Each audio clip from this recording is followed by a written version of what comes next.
It's just that all I can smell is that fresh out of the laundry smell, which I'm sure might smell nice on towels, but it really doesn't smell nice on my face. So today I'm going to be trying out the Simply Ageless 3-in-1 Liquid Foundation from Covergirl and Olay. This is being sold as an anti-aging hydrating foundation that reduces the appearance of wrinkles. I picked this up for $13 and you get your standard 1 fluid ounce of product. So I picked up the shade 205 Ivory, which is the lightest shade available. I'm hoping it works out for me. When I swatched the sample in the store, it appeared to be a little dark. I usually can't wear CoverGirl foundations because they tend to oxidize on me, and the reviews on CoverGirl's website are a little mixed. So there are a total of 900 reviews on their website, but some of the negative reviews include complaining about the fragrance. Somebody said it smells like perfume. A lot of people complaining about the shade, how it turns orange. Just a lot of people on here complaining about the scent, which is totally understandable.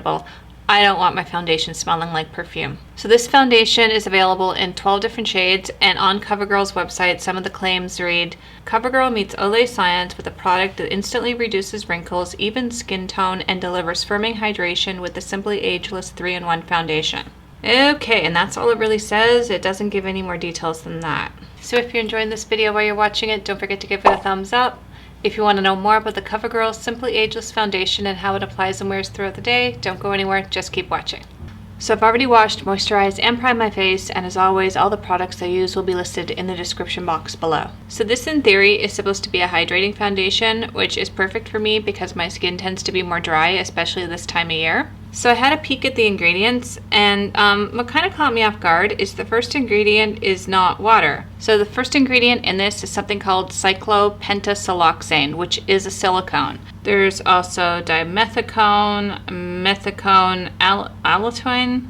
Basically, there is a crap ton of silicones in here. It's just very unusual for the first ingredient to be a silicone and not water. I can only assume they did that because they wanted this foundation to have that slippery feel that comes with a silicone base. Also, I can assume that this foundation is going to have a thicker, richer feel to it because there's less water in the product. I would normally give this foundation a good shake before getting into it, but I don't think it would do much good. I have a feeling that this is just going to be like a really thick, heavy paste. This is the packaging. It comes with a pump.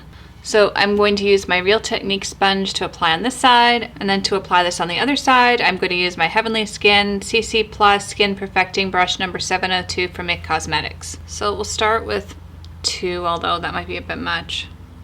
Oh, God, it smells like Febreze. Why would they do that? Actually, the color is not that bad, assuming that this does not oxidize. CoverGirl foundations, oh my gosh, that smell. Laundry detergent. No, bounce dryer sheets. That's the smell. Why would you scent a foundation like a bounce dryer sheet? What is the product development department thinking? The coverage for this isn't bad. It's too bad about that scent because so far the finish looks really nice on this. What a way to destroy a foundation. So far everything looks really nice. So I'm just going to use the brush on the other side of my face and we'll see which one I like best.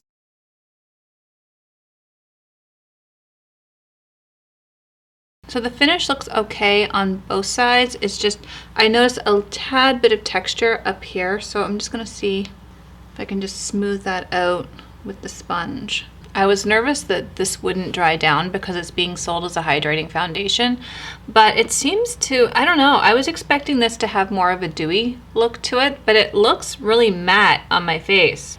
All right, so I'm just gonna touch up these areas on my cheeks right here and hold my breath in the meantime. So the area that I touched up kind of looks the same. It doesn't look very buildable.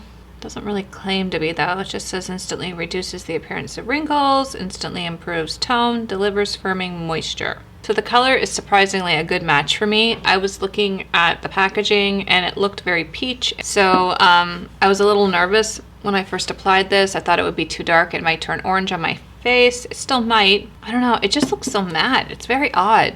But at this point, everything else looks really nice.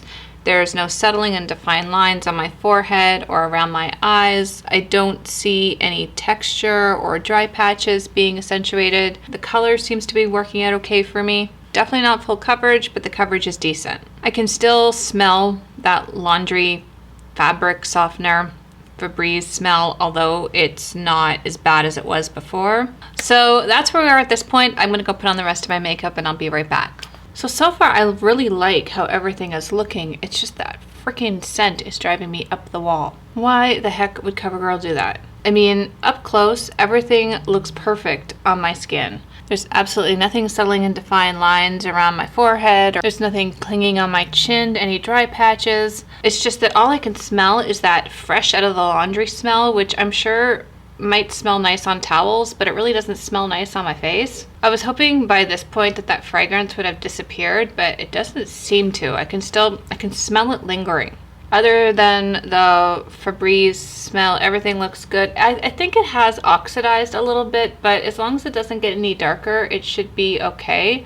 So on my eyes, I'm wearing the new Tropical Days eyeshadow palette from Physician Formula. I have mixed feelings about this one so far because some colors are great.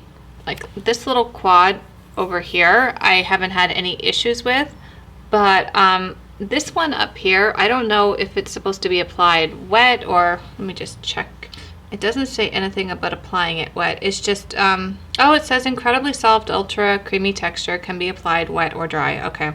I think that might be the next way I try this because I put that on my lid and I just found it to be like a chunky glitter. I wasn't too terribly impressed. And this brown one on the bottom, it's a pretty color up there, but I mean, at first it looked really muddy. It took a lot of effort to blend it out to make it look like this, and even then I'm not too terribly thrilled with the look, but it's at least wearable. On my cheeks, I'm wearing the Physician Formula Butter Blush and Butter Bronzer. For concealer, I'm also testing out the CoverGirl Simply Ageless Instant Fix Advanced Concealer, and I will put that review in the description box below, or you can click right there to watch if you'd like. And for lips, I'm wearing the new Physician Formula Butter Lip Cream. And what shade am I wearing? In the shade Pinkini, like bikini.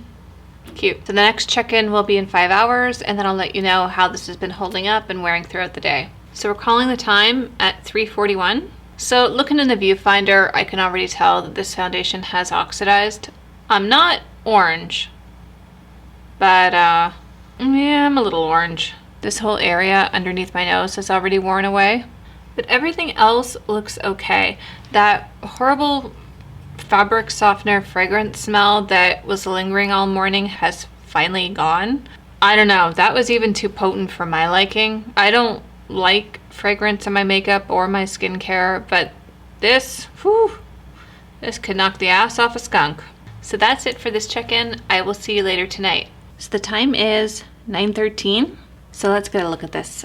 So this area all through here and all along my chin is completely worn away. My chin is starting to dry out. I don't have any dry patches or anything. It's just, my skin just looks tight. It just looks super dehydrated right there. My forehead looks okay, but there doesn't seem to be much product left up there. This is definitely not one of my favorite. Ooh, yeah. I just saw this cheek area here. It's pretty dehydrated as well. I think the foundation being scented kind of left me sort of irritable this morning. So between the foul perfume smell and the dryness along my chin, I don't know. I can't see myself reaching for this again. My skin seems a little bit darker than it did earlier. Yeah, I am definitely looking a little orange. So if you have any questions about this foundation, or you tried it and you liked it, or if you tried it and you hated it, just let me know in the comment section below. So I hope you enjoyed this video. If you did, please give it a thumbs up. Don't forget to hit subscribe before you leave. Thank you so much for watching, and I will see you next time. Bye!